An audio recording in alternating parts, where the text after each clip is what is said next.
What is going on, everybody? Welcome into the Lakers Outsiders podcast. I am Gary Kester, joined, as per usual, by my main man, Honi Ahmadian. Honi, a lot of stuff going on in Lakerland today. How you holding up? I am clinging on dearly to the memory of my Nevada Wolfpack beating the Boise State Broncos about a week ago. All right. Well, it looks like I'm going to be doing this pod all by myself after I boot you from this damn thing. I had to start it with that. We haven't done a podcast since that game. I don't think so. Yeah, that was by design, but we're not going to talk about that. Shout out to Cody Martin. Oh, God. Whatever Martin. I don't know which one is which, but we can do a whole pod on how it's cheating that the Martins play for Nevada. They could be switching jerseys. Like, who knows? They probably did. Cody was probably well. Yeah. All right. Well, the Lakers, there's a lot of stuff going on today, as it feels like there always is after they lose a game. And of course, they lost to the Minnesota Timberwolves again. I don't know what it is about the Timberwolves that causes them so many problems, but lost to them again last night. Tough one. It really kind of faltered down the stretch. Pretty close game most of the way, and then fourth quarter just really got away, and Karl Anthony Towns showed he was the best player on the court and really kind of took over. And, you know, it was unfortunate. Lakers lose again, but, you know, like always, it leads to rumors and reports and all kinds of fun stuff. So we're going to talk about all that today. But before we get started, remember, if you like the podcast, you can also always subscribe to the pod on YouTube, iTunes, and Podbean. And if you subscribe on iTunes, please leave us a review. We really appreciate the feedback, and those reviews actually do a lot of good things for us. We would really appreciate it. But if you're on YouTube, remember, hit that like button and subscribe, and you can even turn notifications on for whenever we come on here and talk about all the rumors, or when we're happy and we talk about wins, which seem like they never happen anymore. But all right, so let's dive into this first rumor. We're going to talk first. I'll give a little preview. Everybody, we're going to talk about the rumors about LeBron wanting Luke Walton fired, or excuse me, LeBron's camp wanting Luke Walton fired. We're going to talk about the report that the Lakers are going to be looking for certain types of trades, and we'll look at possible trade targets for the Lakers throughout the course of this podcast. So that's what we're going to be talking about. First, let's dive into this first one. Report today, I believe it was Jackie McMullen and Brian Windhorst were kind of talking, and the report, I guess, is that LeBron James's camp is making it pretty well known that they would like a coaching change, and they're not fond of Luke Walton. They're ready for somebody else. And Brian Windhorst didn't really dismiss that. And, you know, he seems to know LeBron pretty well. You know, he's made most of his career, I think, reporting on LeBron. So he's a pretty trusty source there. And so there's a lot to unpack there. But, Honi, I'll throw it to you. I mean, what was your initial reaction to this report that LeBron's camp wants a new coach, basically? I think there's a couple of interesting things about this. One is that LeBron and his camp usually keep things pretty close to their chest unless they want to build up some sort of leverage somewhere. So, for example, I think it was a few weeks ago, I thought it was very interesting that there was a report about LeBron reportedly wanting to play with Melo. And I don't think we always know exactly what the incentive for them to release those sort of rumors is. Like for the Melo thing, I think it's just as much of just getting a better rep for Melo as it is actually wanting him on the Lakers because of their friendship or whatnot.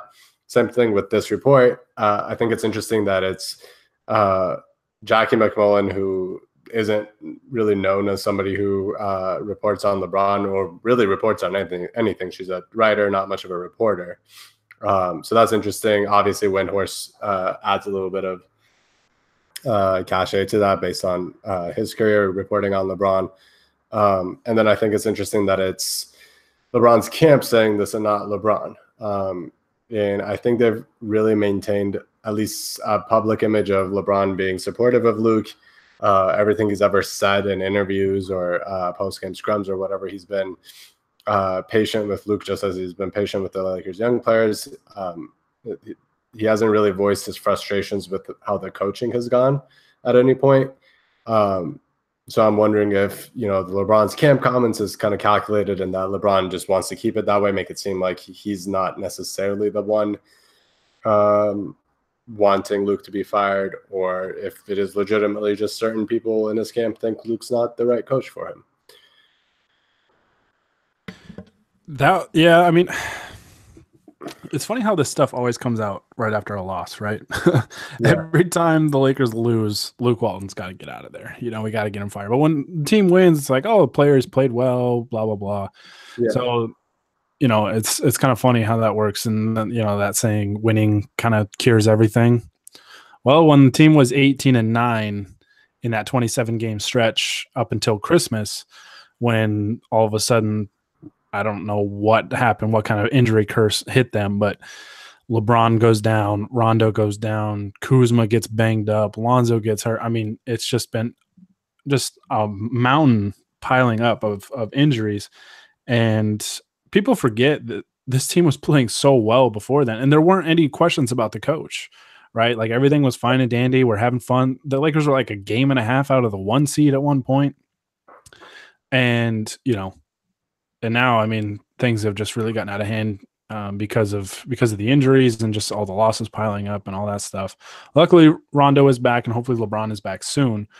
But here's the full quote from McMullen earlier today. She said, "There's a lot of tension in that building, a lot of tension in that building, and I think people are wondering about Luke Walton, even though Jeannie Buss came out very strongly and said, quote, I want Luke to be here. I back him 100%. And then she adds, but then also made the point that has to be made, and that she hired Irvin Magic Johnson to make these decisions, and if Irvin feels differently, she gave him the power to make those kinds of decisions. It's clear to me, and probably to you, Brian, talking to Brian Windhorst, that LeBron's camp would prefer a coaching change. They're not too subtle about that, so I don't think that's fair." And they went on to add, not LeBron, but all the people around LeBron, and they've made it known. So, it's interesting. I said to you, Honi, before we went on, I think people around you can want something, but it doesn't necessarily mean that you want that same thing. Yeah. Like I said, my friends, there are probably certain things my friends and family want me to stop doing. Doesn't mean I want to stop doing them. Or I don't know. I mean, it's interesting that it's LeBron's camp, and I'm curious to see, or I'm curious to know who LeBron's camp really is. Is this his family? Is this his agency? Is it Rich Paul? I mean, I don't know. I don't know. I don't know all the people that surround LeBron. I mean, he's a pretty popular guy, so there could be a lot of people. I don't know. I feel like, and all this stuff, I guess, with LeBron sitting out, there are people out there that think that this is kind of his way of trying to get Luke out of there by sitting and not playing. And, this was supposed to be a day-to-day injury, and here we are a month from today, actually. It's been a month since he got hurt. So either the Lakers were really kind of just underplaying that, or underselling that injury, downplaying it. That's the word I was looking for. And it was more serious than what they really let on, which is possible because we've seen with the Lonzo Ball injury, a lot of kind of medical experts and, Ken Drew, who writes for our site, kind of wrote a piece on it, and it's up on the site if you guys are interested. He's going to school for that it's not typically a 4 to 6 week injury. It's often longer than that. And I think the timeline he said was about 3 months typically. Mm-hmm. So that's really interesting. And it makes me wonder if this training staff is trying to downplay a lot of those injuries just to kind of keep tensions a little lower and protect somebody. I don't know. It's really interesting because I think any Laker fan knows that when an injury diagnosis comes out and there's a timetable attached to it, we add about 2 or 3 weeks on top of it.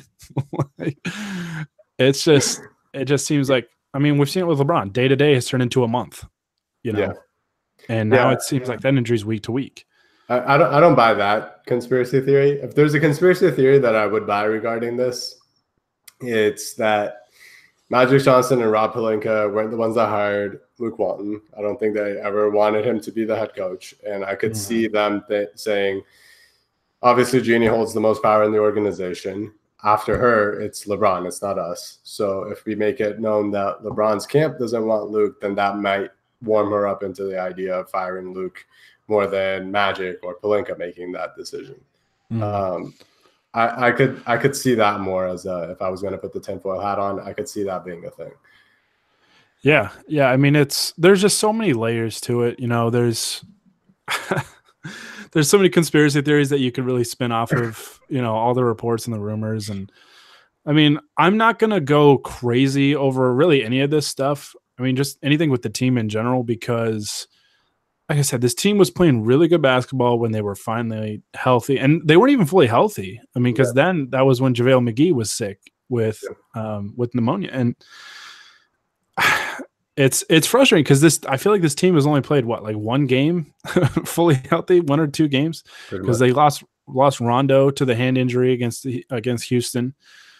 That was the second game of the year, second or third game. Yeah, something like that. Yeah. So, I mean, they didn't even get 2 full games of being like really fully healthy before it all started to pile up. And then Ingram got suspended. And yeah, I don't know. I think it's unfair to Walton. And I think, Luke Walton definitely has his fair share of criticisms that are absolutely deserved. I think he's filled out a poor coaching staff filled with, his friends that are, something that's comfortable to him. And, I don't blame him for that. But at the same time, I think there should be changes made. I think a lot of people have made a really big deal about the shooting coach thing. Personally, I don't think it would make a huge difference this year, even if they brought one in right now. Okay. But I think it's worth a try. It's worth a try to kind of help that, because shooting is probably this team's biggest weakness right now. And I mean, personally, I think that's a personnel issue and not really a technique issue. But it's worth a try, and it, at the very least, would calm some people down. And it would show kind of some initiative on trying to address, a major issue. But like I said, I do think it's more a personnel issue than a kind of a technique or scheme issue when it comes to that. Although the schemes are not great, I'll give you that. But I think he's filled out a poor coaching staff, but I think he's done a fantastic job in terms of managing the egos in that locker room. Because if you'd have told me going into the season that, he was going to have LeBron and Lance Stevens, Rajon Rondo, and, all these guys that they went and added, I was like, that has potential to be disastrous. Yeah.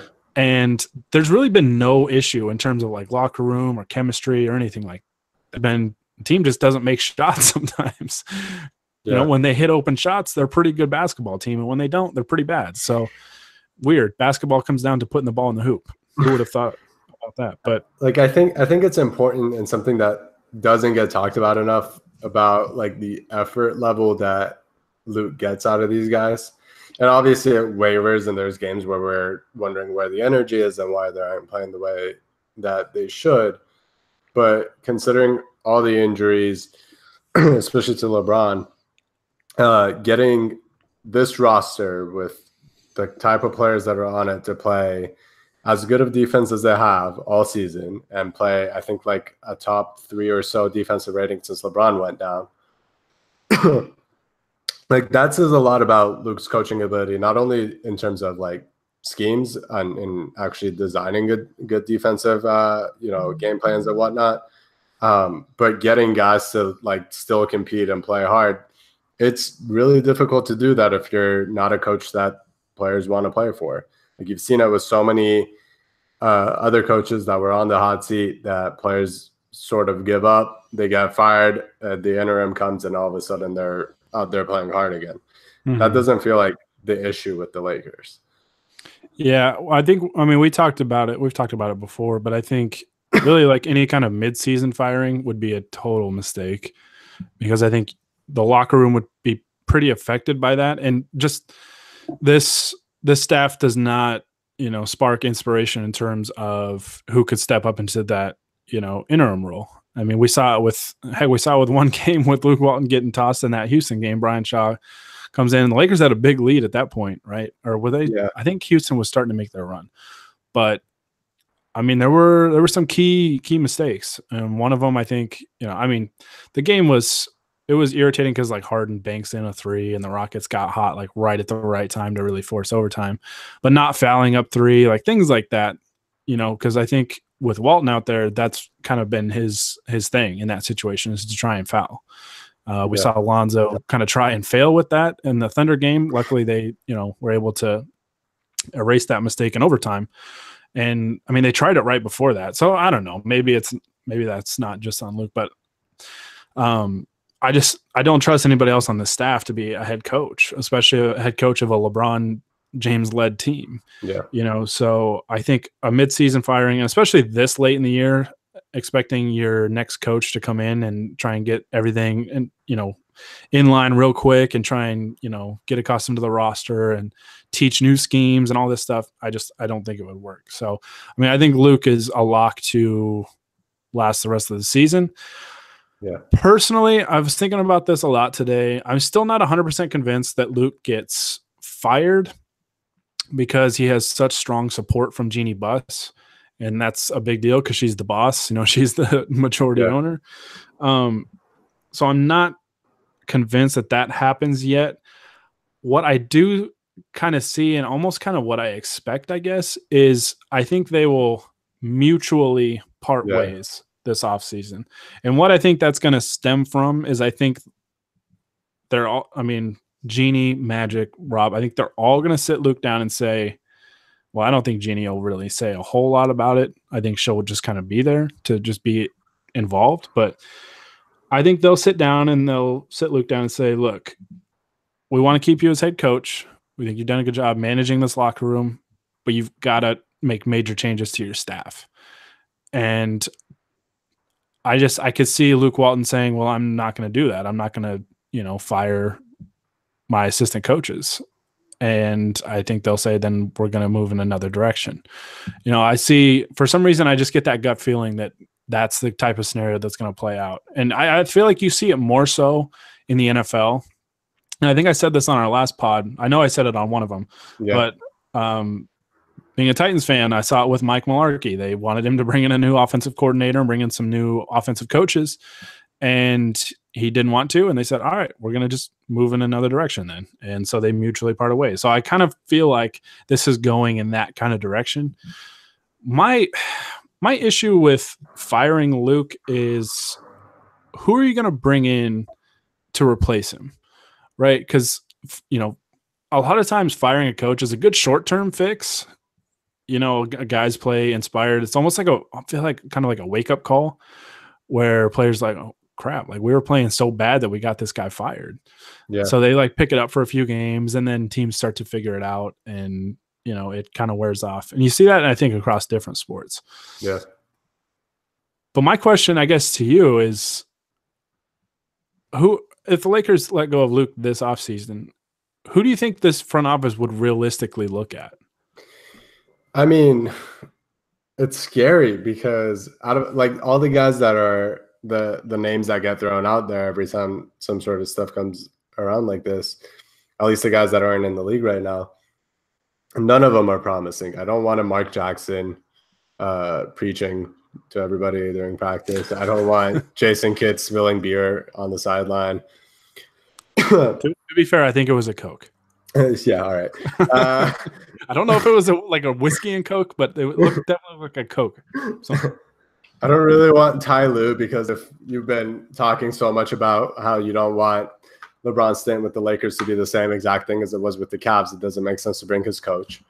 The one guy I kind of thought about today was why am I forgetting his name? But Fitz in New York. I can't remember his full name. Fizdale. Holy crap. It's been a long day. David Fizdale in New York. He obviously has a connection with LeBron because he was an assistant coach when he was with the Heat. He doesn't seem super happy in New York. I don't know if people have seen this, but somebody asked him if like Enes Kanter would be a distraction to the Knicks because he's been getting DMP CDs and talking a whole lot about it. And Fizdale was like, what are we going to do? Lose more games?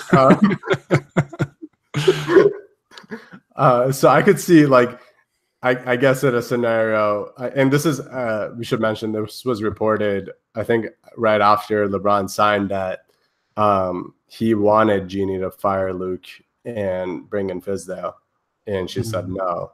And at the time we were like, oh, that's so badass. But now it might happen next year, so who knows? Like I guess he would be the one guy that off the top of my head, I'm like, he might be available. We don't know for sure. He might be available, and I could see him being the next coach. But like, I don't know how much of a difference he is over Luke either. He seems more of like a player's coach sort of guy. He's not necessarily like an offensive schematic genius. He's just seems to be somebody that players get along with, which is really valuable. But I feel like that's what Luke's biggest strength is too. So I don't know what you gain from that. Yeah.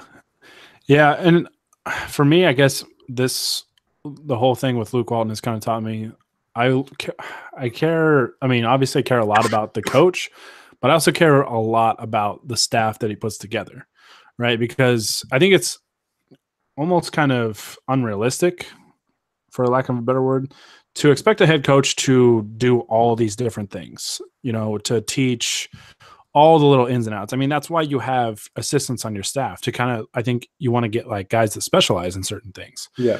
And, you know, I will say that about Luke Walton that not a lot of people can really deny because the numbers are there.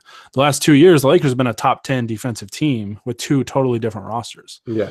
I think there's a lot to be said about that. And two rosters that if you didn't say that they're Lakers, you didn't say who their coach was, you put those names next to each other and you're like, what ranking do you think that team would have defensively? Nobody's saying a top 10 defense.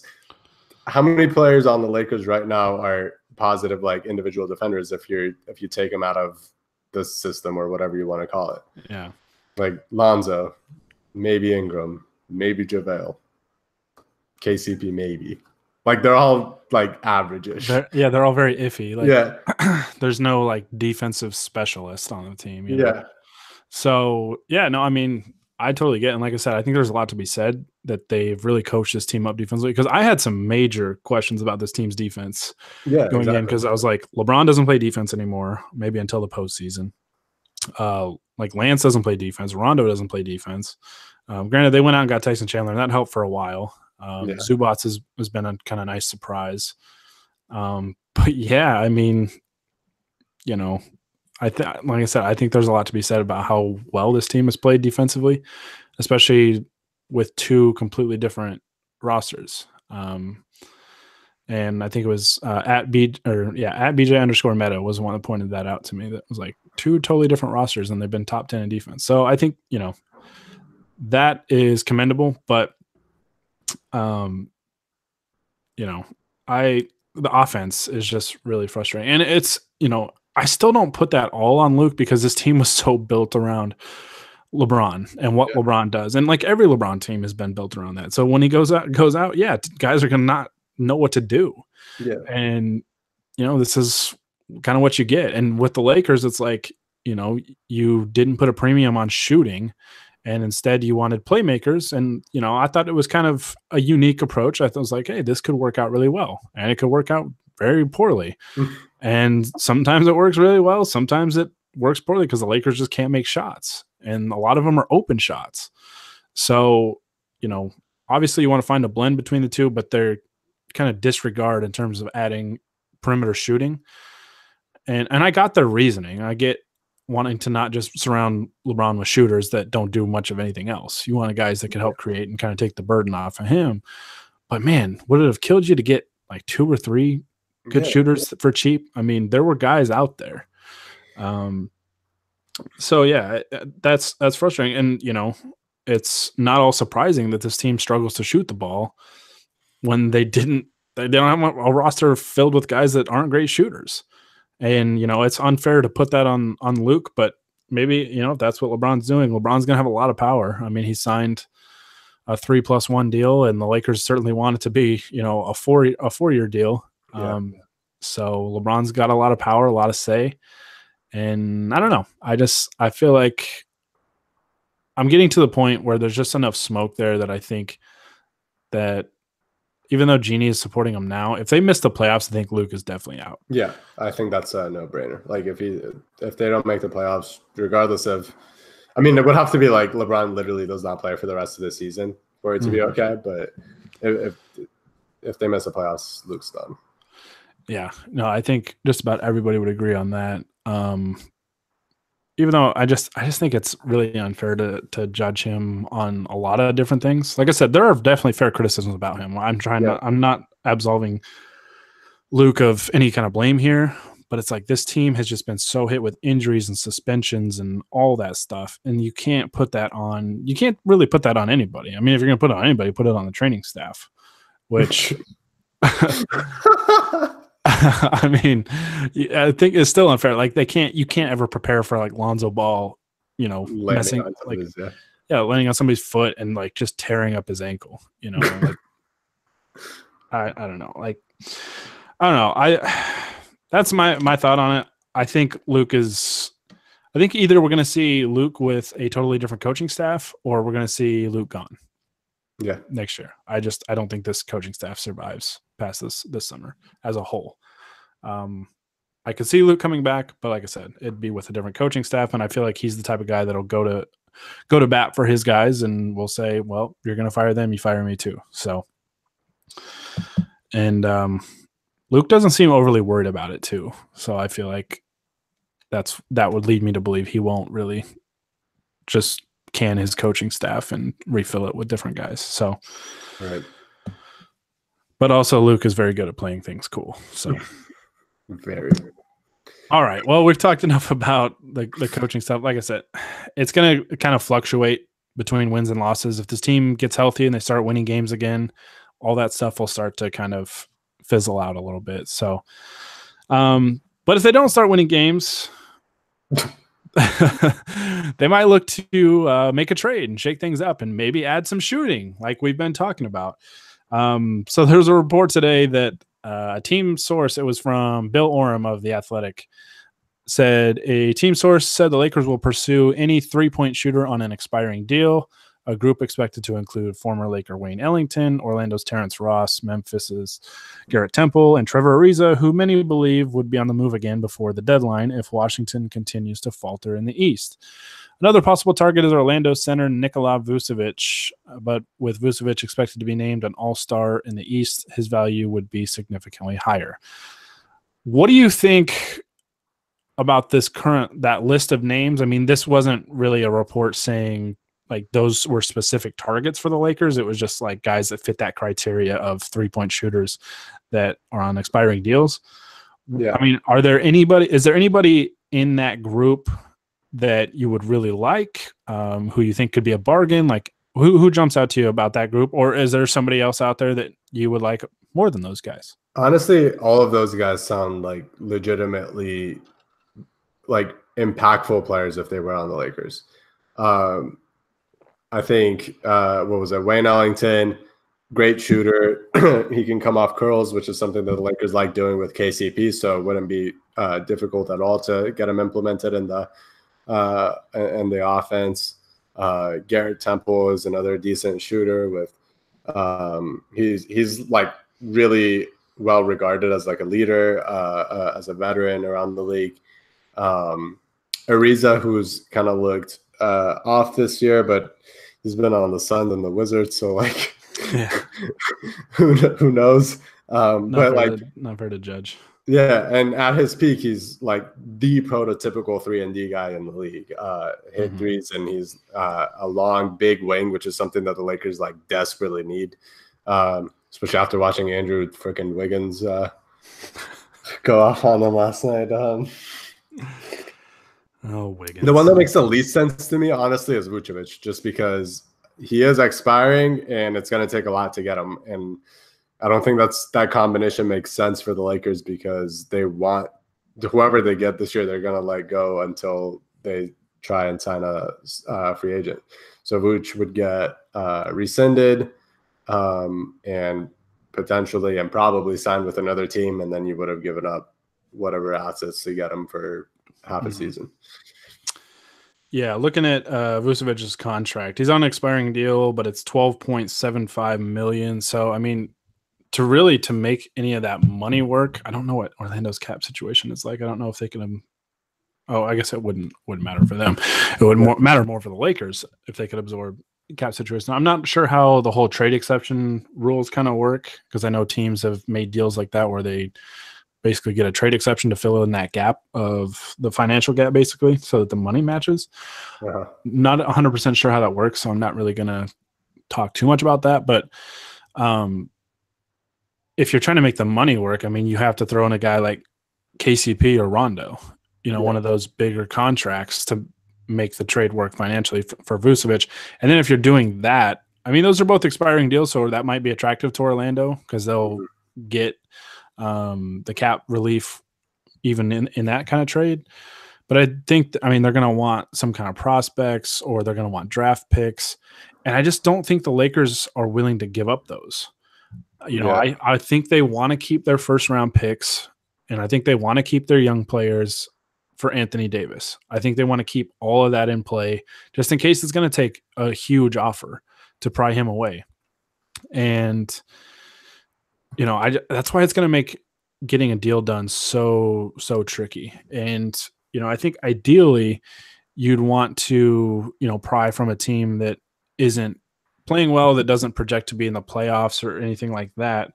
I've kind of caved for Wayne Ellington for a while. Obviously, I'm a North Carolina fan, so I'm a little biased, but he's just one of those guys that it just, it just feels like when he's open, he's going to make shots. Like, he's a guy that you can trust to really knock down shots. And, it's like the Lakers could use a guy like that, especially just a guy that, can go in and, even if he's like 4 of 8 from 3 off the bench, he's, this year he's shooting 37% on 6 attempts from 3, and more importantly, he's shooting 85% on free throws. Yeah, more importantly. Yeah, just a guy that you trust, to knock down shots when they're presented, and whether that's the free throw line, whether that's 3-point line, whatever. Just a guy that can make shots, because it seems like shooting is contagious. Like, if you get one guy going, it seems like all of a sudden guys are like, hey, we're as an offense, we're in rhythm now because we got a guy hitting shots, and it's a little easier for guys to make shots. And it seems to go the other way, especially with the Lakers. When nobody's making shots, nobody can seem to break them out of the funk. So, I'm a big Ellington fan. I feel like Terrence Ross. I think Terrence Ross is a pretty good player. He just strikes me as a guy that if the Lakers traded for him, he would forget how to shoot. like he was, I felt like he was a killer, like made timely shots against the Lakers in both games this year that they lost to the Magic. Yeah. What's like, I feel like if those opportunities presented themselves, if he was a Laker, those shots would not go in. Maybe it's just the pessimism in me that, like, the way this season's gone, I just feel like guys are just going to miss shots. But Ariza makes a lot of sense because he's a capable shooter, and the Lakers lack a lot of length on the wing. Yeah. And having that guy that can switch a lot of things and, just present some length, on the wing, and makes it to where Ingram doesn't have such a large burden defensively, to where if perimeter players killing him, they just got to put Ingram on him. Like, oh, you can put Ariza on him too, and have different options that way. So, but yeah, I think they've definitely got to look at adding a shooter. I just don't know how plausible it is, because like I said, I don't think this team wants to give up anything of value. If they do, I think it's for Anthony Davis, and they want to keep all those picks in play. And, unless they can get one of these guys on, like, for 2 second-rounders, and I don't know, because, like, Miami is the 8th seed in the East, so I doubt they're just going to be selling off players. Right. Orlando right now is 11th. They're 4 games out, so probably not a playoff team, but you never know. The Wizards seem like they're just, I don't know. They're 6-4 in their last 10, but they don't really seem like a threat. God, they're 6-18 on the road. That's terrible. But who's the other name? Oh, Orlando. I think out of those, Garrett Temple probably makes the most sense. Yeah, because they're ready for a fire sale. Yeah, exactly. And he's probably somebody you can get for, like, Lance in a second or something. Like, Memphis should just take a second round pick for him. Yeah. Yeah, I don't know. it's going to be hard, I think, for them to acquire, somebody of value without giving up a first round pick, even if it's a protected first round pick. I mean, maybe they could do something like that where it's like a lottery protected first round pick, and I don't know, if it doesn't convey or whatever, it turns into 2 second rounders. Yeah. We saw them do that with Orlando in the Dwight Howard trade, and somehow they didn't have to convey a first rounder. They conveyed 2 seconds. So maybe it's something like that. But, as far as trade targets, I just feel like the market's going to be fairly dry because a lot of teams want to add shooters. I mean, we've seen a couple trades already this year, like Korver to Utah, where, a team fighting for a playoff spot adds a shooter. So there's going to be other teams doing that, and other teams that don't have aspirations of getting Anthony Davis because they know he's not a realistic target for them. Yeah. So it's just really tricky. And the other thing is, this year is probably the most like parity we've seen in the NBA, and who knows how long. There's like at least 2/3 of the league can convince themselves that they're going to be in the playoffs, or can be in the playoffs. So I don't think there's going to be a lot of teams selling off valuable pieces. It makes more sense that like just awful teams giving up guys, or probably even more in the buyout market than in a trade. Like Temple is a guy that I could see getting bought out if he wants it. Yeah. No, I don't know. Maybe some trade targets kind of come out of nowhere. I mean, there's a lot of guys out there on expiring contracts, and I don't know. It's like I said, it's so tricky for them because the Lakers have publicly made it, very clear basically what they want to do. They want to go sign a max free agent, and then they want to trade for Anthony Davis. Yeah. And when teams know that, I mean, you kind of give them some leverage, and they're saying, well, hey, we know what you want to do, and we're going to take advantage of it and say, hey, like, you got to give us a first round pick or whatever.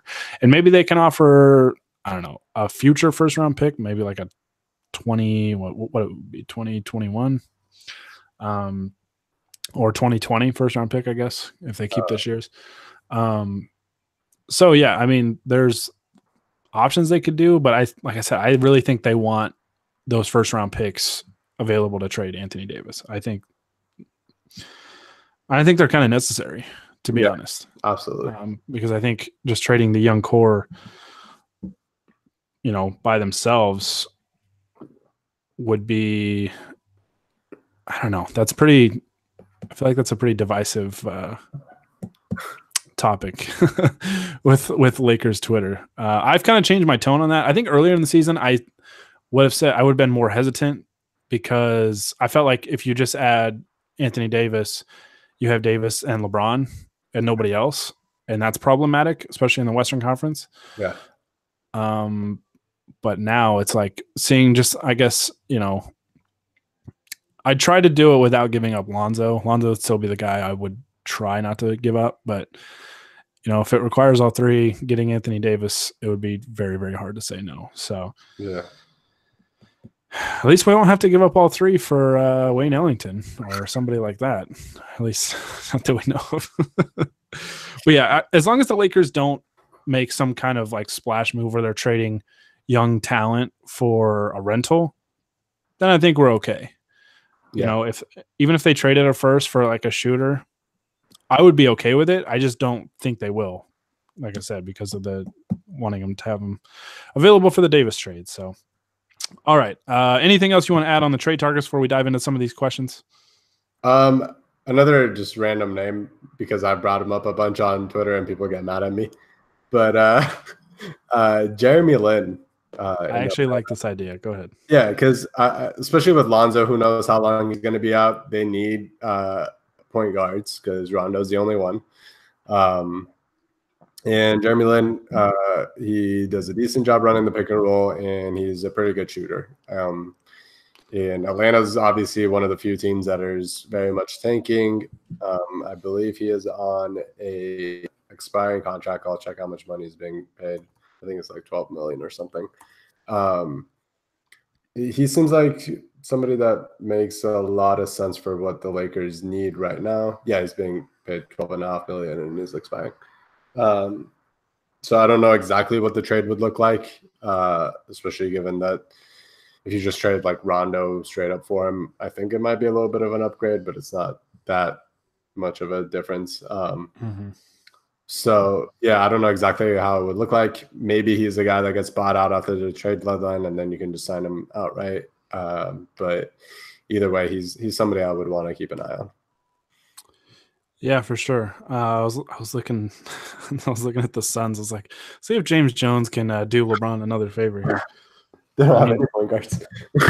Devin Booker for Isaac Bonga seems like a fair trade to me, but Suns Twitter might disagree. All four of them.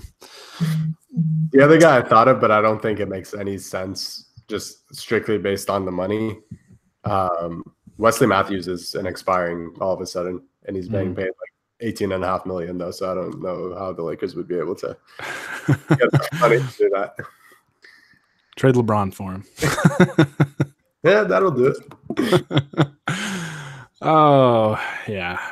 I don't know. It's going to be interesting. Trade deadline. It's coming up. Like I keep thinking like it's a long ways away, but it's like, wow, it's almost February and deadline's a couple weeks away. So yeah, it's like 13-ish days, I think 12, 13 days. Yeah. Like that, yeah. So that'll be something to watch. I feel like I never have like an accurate scope on the trade market. I'm always like, when I think it's going to be dead, there's a lot that happens. When I think there's going to be a lot that happens, like nothing happens. So yeah, I'll let you guys know what my gut feeling is so that you can expect the opposite whenever we get closer to the deadline. Good to know. But yeah, let's dive into some of these questions before we sign off that we got on Twitter. And then I'll check the live feed and see if we had any that we didn't really go over already. We talked about LeBron and the whole Walton thing. What's the best trade target for Anthony Davis? You think the most realistic one is Garrett Temple? Out of those guys that we talked about, yeah, he seems like the one that the other team would want to give up for chump change. Yeah, I would agree because, like I said, like we talked about earlier, you've got to pretty much pry off of a team that has no chance to playoffs and knows they're not going, and all those other teams are like, it's within reason that they think they could get there. Yeah. So, yeah, and I don't know. The Suns aren't going to do us any favors. I think their owner would step in, and heck, I feel like a couple teams would just be like, "Don't trade with the Lakers." So, Atlanta should buy out Vince Carter, and we should bring him to LA for no reason other than we need another retirement tour guy on the team. It's Vince, man. It's another Tar Heel. I'm all for it, just to make Jacob mad. Next question was, should Zubats be packaged for a trade, or should we keep developing him as he is now looking promising? And if we do use him as a trade piece, what kind of player would you be willing to let him go for? I'll start with this one just because I'm selfish, but I think he shouldn't. To me, I think Zubac should be included as a part of the young core. Yeah. Like, he's developed enough and he's still very young to the point where it's obvious that the kid works on his game. He's done, what's been asked of him. I think he's gotten lighter on his feet, even though he's still not like super quick laterally for a big. Mm-hmm. He's got a pretty good skill set, a good touch around the basket. His pick and roll game is really, really good. Like that, to me, I think it's going to continue to get better. Yeah. But he just understands kind of angles and how to dive hard or just kind of like a soft dive. And, he just makes himself available when he's rolling to the basket. And I think that's such a big thing. And he's got that mid-range jumper in his arsenal too. And I haven't checked the numbers lately, but last time I checked, he was the Lakers' best free throw shooter. So unless you guys want the free throw shooting to get worse, Zoo should be untouchable. And most importantly, he takes great selfies. And if you know, you know. Oh, I do know. By the way, David Chia owes me $100 for talking up Zoo as much as I just did. So, but no, I think if you're going to trade a player like Zubats, you're trading him for a shooter. I think any trade the Lakers are looking to do before the deadline involves shooting or Anthony Davis. Yep. That's it. Yep. So I 100% agree. Perfect. We can move on to the next one. Oh, man. All right. Let's see. So this one was, I think, more of a rant than anything, but he said the young core hasn't proven anything other than that they lose to bad teams at home, yet they're somehow highly regarded. We can't stop two-way contract guys or the Jared Baylesses of the world. Is this losing culture the result of not prioritizing the present for 5 years? Okay, that's actually a good question. No is my answer. I mean, like, I get it. This was like the criticism that the Sixers and Sam Hinkie got too, right? Like, we're gonna tank and get the best players that we can get in the draft, or at least the best players that we think we can get in the draft. And then eventually we'll hit on a few of them and we'll be good. And it worked for them. They didn't hit on every single draft pick, but they got 2 stars in Ben Simmons and Joel Embiid. The Lakers sort of did the same thing, right? Like, they got a bunch of guys and we don't know how they panned out. Like, a couple of them aren't on the team anymore and they're doing really well this year. D'Angelo Russell might be an all-star. Julius Randle is doing pretty well down in New Orleans as well. And so I think it's like, it seems weird to say that the reason the young guys right now are struggling is because we didn't prioritize the present or whatever, and we prioritized the future and tanking and all that. But then all of a sudden, like, D'Angelo goes to a new team that also has been really bad for 3 years, and now he's balling out, and like, the reason for that is what? I think at the end of the day, there's 2 things. One, they got to be good players, and we don't know if they are or not. And 2, give them time because they're young and they've been in the league for 2 or 3 years at most. Yeah. Like, yeah, and I mean, some of them are 21 years old. I don't know if Brandon Ingram is ever going to be good, but I'm also not going to make the snap judgment of saying he's awful, and that's the reason we keep losing games to the Knicks and the Cavs at home, is because he's bad. I feel like I'm going to say this on every podcast from now on, but let D'Angelo Russell and Julius Randle serve as a lesson that you have to give young players time to develop, to determine what they are. Yeah. Now, if the Pelicans call and say, hey, we want your young players for Anthony Davis, and we'll make a deal, go for it. That's totally fine. But just giving up on young players or labeling them as bad NBA players, they're never going to figure it out, blah, blah, blah. Stop doing it. Like, they're not all day one guys. They're not all Ben Simmons or LeBron James or Donovan Mitchell. Will we love them to be? Yeah. But sometimes it takes them a few years to figure it out. Like, D'Angelo Russell is having, like you said, basically an all-star year. He might actually be an all-star this year, and he's 22 years old. Like, yeah, it took him 4 years to figure it out, but he still has such a bright future ahead of him. Like, he projects to be such a good player, and he's another contract away basically from hitting his prime. Yeah. You know, so I get frustrated with that. We've been frustrated for years about that. Try to tell people to have some patience with young players. And I don't know. I mean, I get the frustrations with this team, but like, man, they're so depleted. They are so depleted by injuries. They were built a certain way, and that way that they wanted to play was kind of wrecked because the anchor to how they wanted to play was taken out. So, you know, until LeBron gets back, I'm really not going to judge this team. And I mean, the defense has still been pretty good, you know, even with those guys out. I mean, the Lakers are statistically a good defensive team. What oh, go ahead. No, well, I was gonna rant about something, and then I thought of something else, and I still want to rant, so I can't think of the other thing. I was gonna rant about. I heard Byron Scott, I think on ESPN LA, talking about how he's not surprised about D'Lo playing well this year, and I wanted to throw my phone off my balcony because that man almost ruined his career. And now says he's not surprised. All right, go ahead. Byron, turn on your location. Let's get in a fist fight, buddy. Oh my God. Yeah, no, don't even, Byron. Don't you, if you ever watch this, don't you dare. But no, back to the question, is this losing culture the result of not prioritizing the present for 5 years? I think it's mainly the fact that the team gets hurt like no other every single year. I mean, even last year. I mean, I still believe that the Lakers were probably a 500 team if they were healthy, but they had Lonzo miss a bunch of time. They had Ingram miss a bunch of time, and they finished 35-47. So I don't think it's crazy to think if they were healthy, they could have won 6 more games. Yeah. A couple of those like 1 or 2 possession losses might have flipped. Who knows? I will say that I think it has more to do with the lack of continuity with the roster. This roster year after year now, because the Lakers want to chase those big fish in free agency, get guys on 1-year deals. And sometimes that's good. You get guys that come in here and want to prove themselves for their next contract. But when you're just constantly shuffling out a ton of players, there's a ton of roster turnover every single year. That's really hard to maintain success. And I don't know. I mean, like we were talking about, the Lakers are a top 10 defensive team again this year with a totally different roster from last year.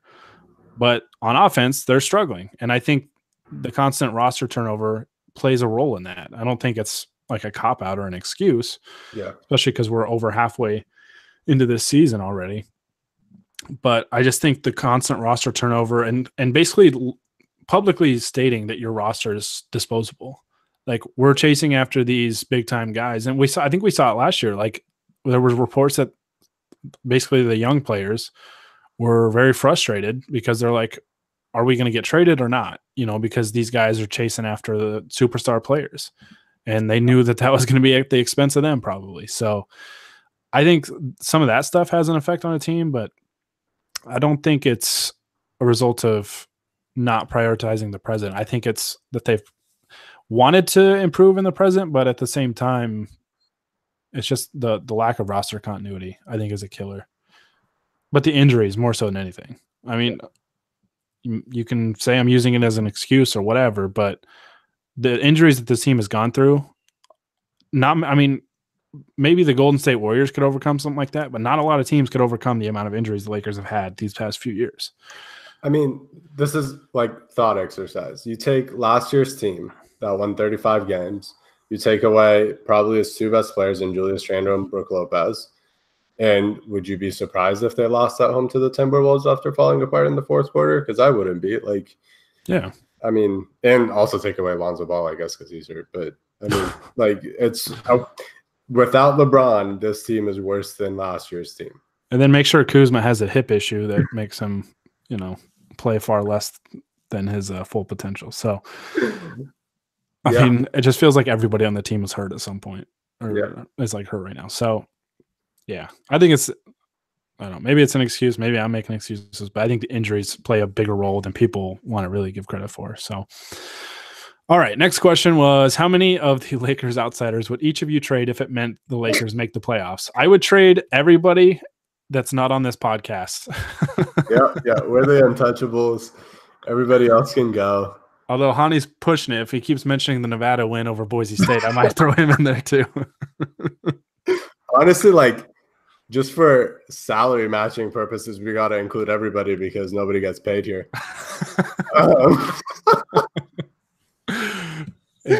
Include 8 players or 8 Lakers outsiders to meet a minimum deal. Yeah, we'll include our Patreon. I would do a lot of things for the Lakers in the playoffs. Here's the thing: I was thinking about this because I saw this tweet before we went on, the question before we went online. As frustrating as it is, because you get a good player on your team, and all of a sudden expectations jump up, and this is why everybody's so frustrated with Brandon Ingram and Lonzo Ball and whatever. Because if they were playing this way without LeBron, we'd be like, oh yeah, they got a little bit better over last year. This is fine. Everything's okay. Yeah. But expectations go so high that it sometimes especially after losses, it gets really, really difficult to deal with all this, which is why in my form of self-care, I've been stepping away from Twitter after losses. Yep, you and me both.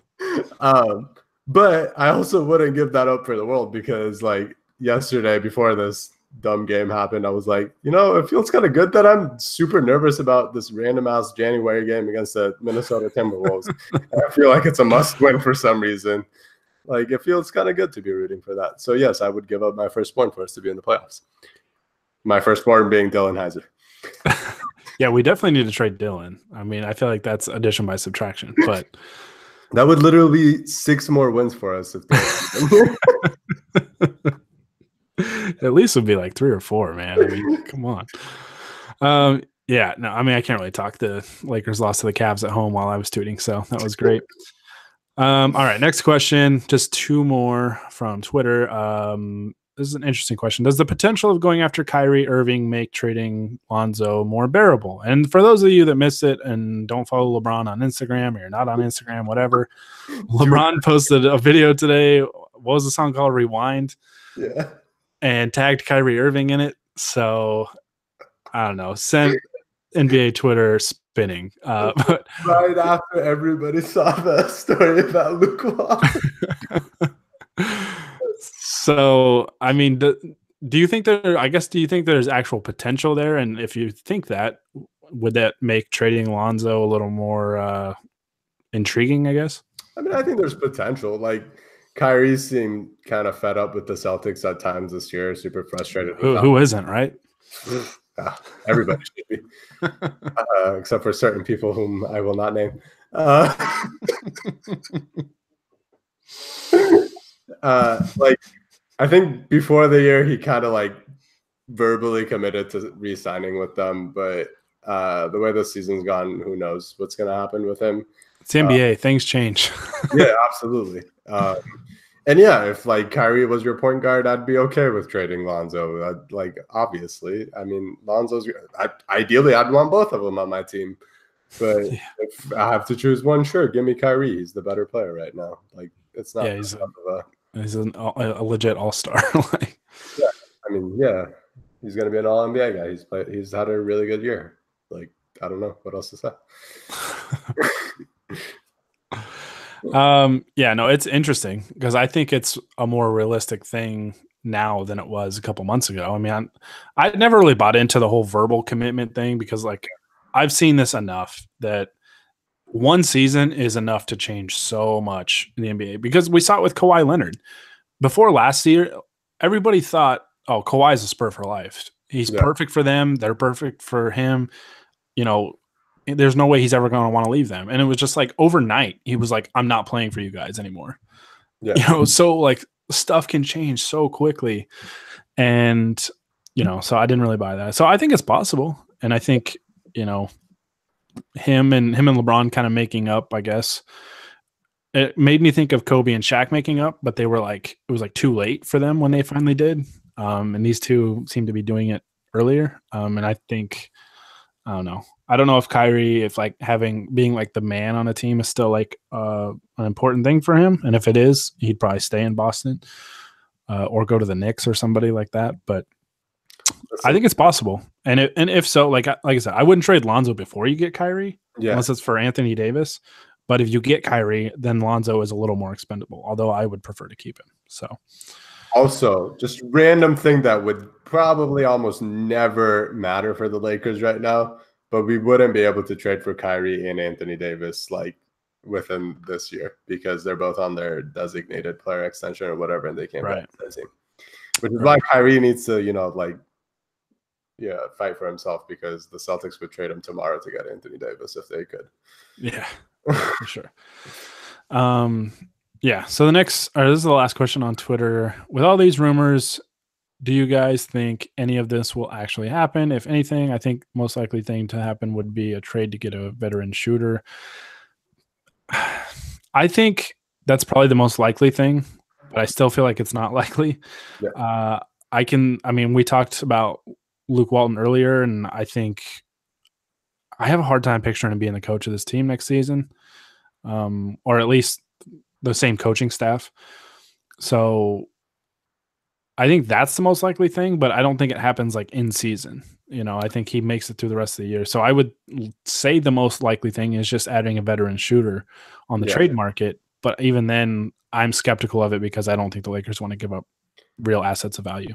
Yeah, if we're talking strictly this season, 100% the most likely scenario is them just trading for some sort of role player that can put the ball into the hoop from behind that one curved line.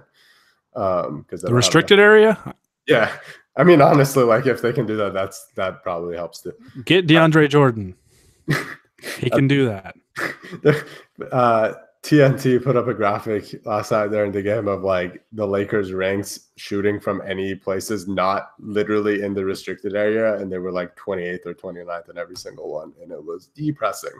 So yeah, I mean, if a dude can shoot from outside of the restricted area, I'll take it. But yeah, I would say I could see that happening, or if it's not a trade, a buyout guy after the trade deadline, I could see that happening. I am like 90% sure Luke Walton is going to make it through the rest of the year. I don't know what happens after that. And I am like 90% sure they don't trade for a bigger name guy or star or whatever. Yeah. All right. Well, that does it for the questions on Twitter. I'll go through. I got to mention a couple of these comments in the YouTube live feed, especially because the first one was the Lakers should fire Luke and sign UNLV's head coach. Honi, would you like to comment on that? I don't even know who UNLV's head coach is because they suck. I'm fairly certain whoever did that just wanted to upset you, and I love it so much. Literally, I think a year ago, 2 years ago, I don't remember. They fired their head coach, Dave Rice. He went and joined the Nevada assistant coaches or the Nevada coaching staff. We not only smacked them twice that year, but I believe that was the first time we won the Mountain West championship. So screw UNLV. I don't remember your name for saying I went there. Same person also said, I don't remember if y'all said Josh Hart over D'Angelo Russell, but if so, you guys are hilarious. Honi and I have been very adamant ever since he was drafted that we've been on Team D'Angelo. So I like Josh Hart. I think he's a really good role player and like the type of role player that you need on a championship team. A guy that I think with some coaching in terms of technique can be a good defender, and a guy that we've seen be a good shooter at times. Lately has not been very good, but yeah, no, I was always Team D'Angelo Russell. Maybe not leading up to the draft. I was kind of conflicted with him and Okafor, which looks bad now to even be conflicted on those two. But you know, as soon as D'Angelo got drafted, I've always been a big fan of his, and I think we're both very happy that he's succeeding in Brooklyn. And I think the Lakers gave up on him too quick. But here's how much I love D'Lo. I went back home for my winter break a couple of weeks ago. I own 2 Lakers jerseys that were in my home, and where my parents live right now. One of them was a Kobe jersey. One of them was a D'Angelo Russell jersey. I brought the D'Lo jersey with me. I left the Kobe one there. So I mean, I'm a big fan of that dude. I'm very happy for him. Yeah, I wish D'Angelo nothing but the best. I love the Nets because they have D'Angelo and they have my boy Theo Pinson, who all of a sudden, like in less than like 6 months, became like from a terrible 3-point shooter to like a sharp shooter, and it's amazing. And whoever taught him that, the Lakers should go hire that guy or girl, whoever it was. I've seen a lot of people say Phil Jackson or Mark Jackson should be the next coach. Phil is like 120 years old, so I don't really see that happening. I mean, he was already having health problems in 2011 when it came to coaching, and here we are 8 years later. I don't think that's going to improve at all. We already have one guy on the team with hip pain. We don't need another. Plus LeBron and Phil have had they've butted heads, so that's not going to work. And Mark Jackson, we talked about, left an entire organization hating him. The Golden State Warriors assistants used to record their conversations with him. Stop saying the Lakers should hire that. I've seen some Frank Vogel or Stan Van Gundy. Personally, I'd rather take a chance on like a young and promising coach, which I guess we did with Luke Walton, which there's been some good from that. But like I said, it depends a lot on the staff.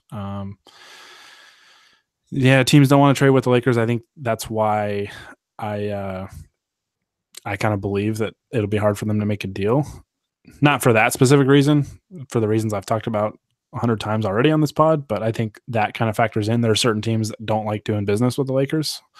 So, but yeah, that's pretty much it. I guess one question was, what do you think of happens if the Lakers don't make the playoffs. It would be a huge loss for the league not seeing LeBron in the playoffs. Basically, I think what would happen is Luke gets fired. Yeah. The staff goes with him, and the team hits the reset button from a coaching standpoint, and they start a coaching search immediately. And who knows where they would go from there? I really don't know who the coaching staff would or the front office would have eyes on. But somebody mentioned Larry Brown too, and it's like, can we not like go after the all senior citizen club?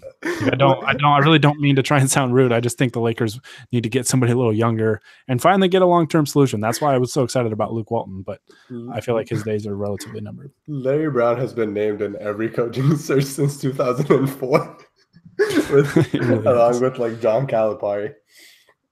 Yeah. I don't know. Let's get Rick Pitino. Jesus. Yeah, I don't know. I don't know what coaching candidates are out there. I mean, I know like some of the more established names that have been let go from their positions, which usually there's a reason why those guys get let go. But I don't know. I just wish the Lakers could poach from their old coaching staff that Mike Brown had with those assistants. Those assistants were so good. So, all right. Well, that's going to do it. This was, man, we were all over the place with this pod. But yeah, a lot of buzz going around the Lakers, a lot of rumors, and hopefully LeBron comes back soon. Hopefully they can get a win against the Suns without him. I feel like the Lakers play better on the road nowadays, so I don't trust them at home, even against a team like the Suns. Yeah. And, hopefully they can get a win, kind of right the ship a little bit and get LeBron back and hopefully get some stuff going, because the West is still so tight that they can make up a lot of ground in a hurry, even though their schedule gets pretty tough. So they're going to need LeBron back soon. So, all right. Well, I want to thank everybody that tuned in for watching this live YouTube stream. And if you're listening to this on Podbean or on iTunes later on, we thank you as well. Thank you to those of you that send in questions. We always love those questions, those comments. Keep them coming. Really, really appreciate that. As always, if you like the pod, you can subscribe to us on YouTube, on iTunes, and on Podbean. And if you subscribe on iTunes, go ahead and leave us a review. We really appreciate that feedback, and it does a lot of things to help us. So you'd be doing a big, big favor for us, and we'd greatly, greatly appreciate that. As always, you can find all of our stuff on LakersOutsiders.com. Follow us on Twitter, like us on Facebook. And that's, like I said, we're always open to questions. Just if you want us to answer a question on the pod, just shoot it our way on social media, and we will definitely get that on there. So, Honi, this was fun. I feel like these are just becoming therapy sessions for us. Absolutely. Which is how I like to spend my Friday nights in Laker therapy. So, look, if this keeps going, we're going to start doing like drawings after every loss, where we choose one random Twitter follower to join us on a podcast, and we'll be your therapist for that game. We won't even charge you for it. Yeah, it will be for free. It'll cost you 1 5-star review on iTunes. There we go. It's a pretty steep price, but all right. Well, like I said, this was fun. Lakers are back in action on Sunday. Let's see if we can get through Saturday without more rumors and all that stuff coming about. But until then, hopefully the Lakers can get a win on Sunday against the Suns, and we can talk about happier things that night. But until then, for Honi Ahmadian, this is Gary Kester signing off. Shout out Wayne Ellington.